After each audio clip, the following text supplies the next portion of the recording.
Okay, this is an update at the end of turn 3 of August 1914. Tell you one thing, I'm going to get bloody fit running up and down the stairs getting all this stuff. You know, I often find that, oh no, I need a rule book from upstairs or a counter from upstairs or one from downstairs. So it's probably not particularly brilliantly organised at the moment.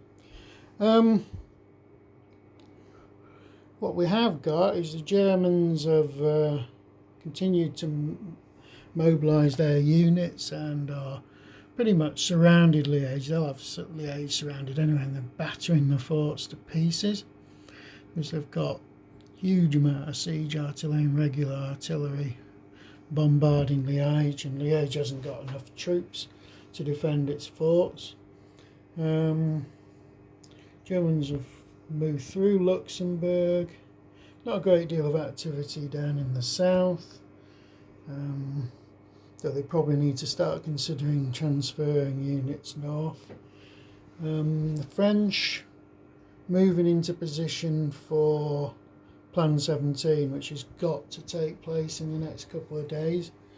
That means that all French 6-4, 7-4 units will have to attack the Germans, which is going to be a disaster like it was historically. They're just going to get tubed to pieces because the German defences are not to be sneered at. So that's every unit in the 4th, 3rd, 2nd and 1st armies must attack.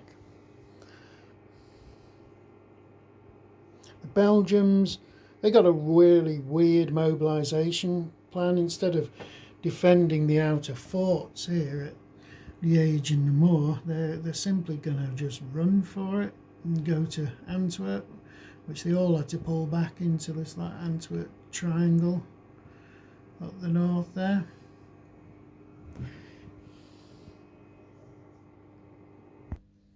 Okay, this is the situation on the east front. Russian First Army starting moving towards the Prussian border.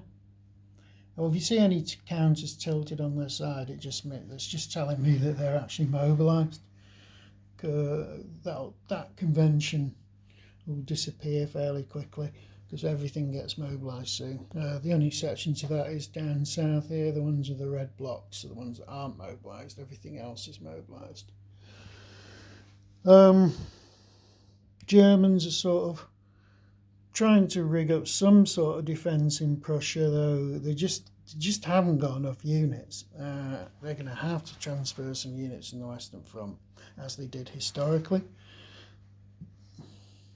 Russian Second Army around Warsaw isn't doing anything yet. The other Russian armies near the Carpathians are still trying to get ready, still mobilising. Austrian Galician army has done nothing because it's still mobilising. Austrians have crossed the rivers into Serbia. There's been a little bit of fighting, but nothing to write home about, and the Austrian mountain divisions are already pressurising Montenegro. So it's fairly quiet still at this point in time, but it's really going to up the ante. Next go, there's going to be a lot more fighting.